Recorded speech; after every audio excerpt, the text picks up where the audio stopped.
Buenos días, buenas tardes, buenas noches, buenas madrugadas, según cuando vean este videíto. Buenos días. Que estén bien, bienvenidos. Estamos, ya saben, Eduardo de la Cruz, conjuntamente con Marina Lanís, le damos la parte teórica de la materia. Espero que ya estén incorporados en las comisiones, estén haciendo los prácticos, estén leyendo los textos. Estamos en la unidad número 1, tratando de mirar este objeto de estudio que es la comunicación social. Habíamos hablado de Sánchez Ruiz, de lo que significaba la dimensión humana de la comunicación, sujeto-sujeto, y de todo lo que implicaba esas cuestiones. Los textos de Magadán van a trabajar sobre la importancia del lenguaje, de los lenguajes, de la presencialidad a la hora de establecer el vínculo comunicacional, y nos había quedado para hoy, para esta etapa, el texto de Eric Torrico Villanueva, Abordajes y Periodos de la Teoría de la Comunicación. Antes de describir y desarrollar, les vuelvo a recordar que en la parte de clases teóricas hay un documento Word, donde está toda la unidad número 1 desarrollada en los puntos principales y centrales, y al final del documento hay preguntas para repasar para los prácticos y para las cuestiones que tengan que ver con las evaluaciones, que más adelante les iremos contando, ¿sí? Entonces ya habíamos visto las dimensiones humanas de la comunicación social y demás con Sánchez Ruiz, Magadán y todo lo que implicaba estas cuestiones, y tienen el texto de Torrico Villanueva, donde empieza a trabajar o a pensar la comunicación como un objeto de estudio, como una disciplina donde se piensa las cuestiones, el proceso social de producción, circulación mediada, intercambio desigual, intelección y uso de significaciones y sentidos culturalmente situados, es el objeto de estudio de la comunicación. Lo repetimos por si no queda claro. El proceso social de producción, circulación mediada, intercambio desigual, intelección y uso de significaciones y sentidos culturalmente situados es el objeto de estudio de la comunicación. La comunicación social es algo de naturaleza socialmente estructural, es constitutivo de las sociedades e inseparable de las otras dimensiones analíticas, de las otras dimensiones de la vida social. No se puede reducir la comunicación a algo meramente disciplinar. Y va a decir el autor que hay cinco tendencias que marcaron las teorizaciones de la comunicación. Esas cinco tendencias deben tenerlas en cuenta, en claro. Seguramente las van a trabajar o las han trabajado en los prácticos, así que me parece importante retener esa cuestión que plantea el autor. Dice Torrico Villanueva: la comunicación va rumbo a su primer centenario como objeto de estudio de interés para el saber científico social. No obstante, continúa como un campo en construcción, afectado por un síndrome de debilidad epistemológica y acosado no solo por indefiniciones internas, sino sobre todo por no reconocimientos o desconocimientos externos, hoy diríamos invisibilizaciones. Se la asume hoy como un espacio de confluencias, pero ello deja aún sin resolver la cuestión básica de su identidad y futuro. Por eso los venimos discutiendo ya en el capítulo 2 del ingreso, en el texto de Galdeano, Ramelo Galdeano, lo planteaban. Por eso es tan difícil abordar la comunicación social como un espacio disciplinar, un campo de estudios y demás, ¿no es cierto? Entonces está esa cuestión de campo de estudios en construcción, ¿no es cierto?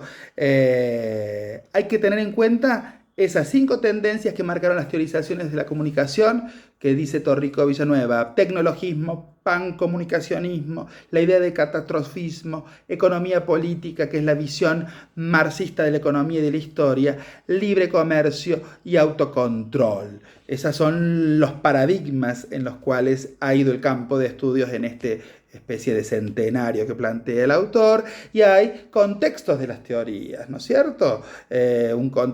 Un texto político, social, cultural importante.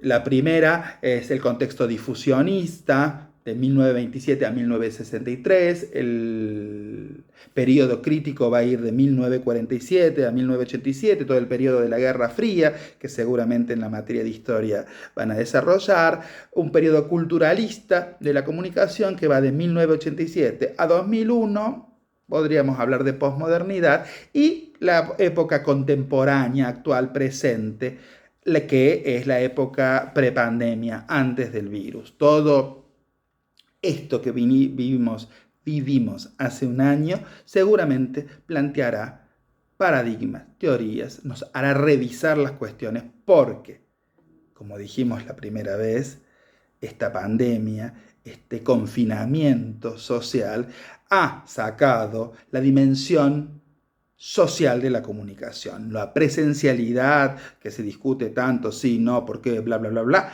es esta cuestión. ¿Por qué nos sacan o nos sacaron o sacamos lo social de la comunicación social? Por eso el texto de Leila Guerriero complementario para ir pensando estas cuestiones. Para que quede claro, comunicación social es el proceso de producción de sentido mediante el intercambio de señales y mensajes entre sujetos humanos. Estas señales están codificadas sobre materiales significantes diversas y significan, como está en el texto en mayúscula en el Word, significan a partir de convenciones culturales. Convenciones culturales que vamos a empezar a pensar. El lenguaje es una convención cultural. La cultura tiene convenciones determinadas a partir del lenguaje. Por ejemplo, el cine es una convención de lenguaje. Uno accede a una película, una serie, un videoclip, pero ya tiene determinado estas cuestiones. Así que a prestar atención a este texto que es complejo, complicado, pero que empieza a pensar la comunicación como ese campo de estudios disciplinar y fundamentalmente en construcción. Así que eso nos parece importante a tener en cuenta, ¿no es cierto? Por eso van a ver en Magadán el tema de esas convenciones culturales que fundamentalmente van a pasar en los textos por el tema del lenguaje, lo lingüístico, cómo digo, ¿qué digo? Si incluyo en mi discurso al otro o no lo incluyo. Por ejemplo, estamos en este momento contemporáneo en una discusión sobre el lenguaje inclusivo. ¿Se usa o no se usa? ¿Uso el las, los, les o no lo uso? ¿Qué significa usarlo? Y todo un debate que es muy interesante y que venimos también pensando desde el ingreso, ¿no es cierto? Por eso van a tener profesores que van a hablar, decir los, y van a usar un sujeto universal, y hay profesores que van a usar el les y van a usar la e todo el tiempo, y cuando escribamos a lo mejor el arroba, la x y demás. Toda esa convención cultural forma parte del discurso que los textos de Magadán lo trabajan bastante bien. Convenciones lingüísticas, pero que no son solo convenciones lingüísticas, sino que por detrás hay una convención cultural. ¿A quién incluyo? ¿A quiénes incluyo en mi discurso?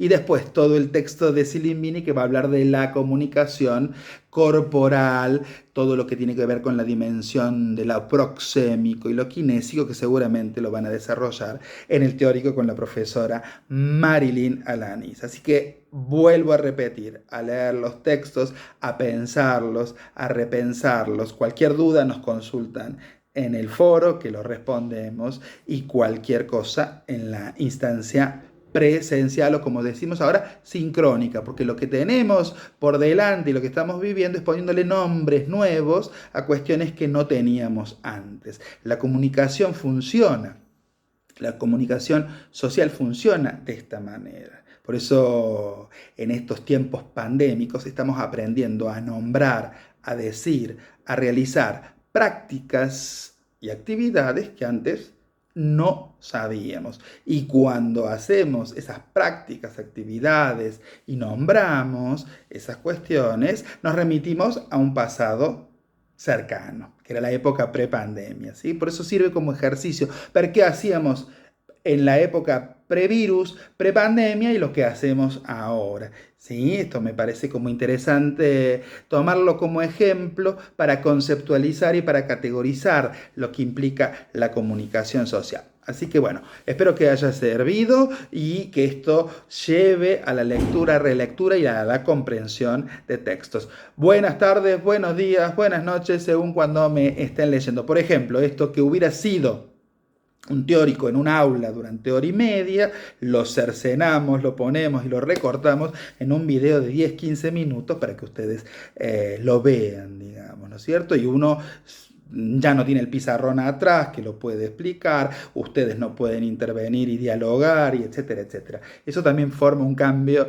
estructural de los tiempos por venir, que seguramente serán estudiados por este campo de estudios en construcción, con categorías, conceptos que vamos a ir encontrando sobre la marcha. Ha sido un gusto.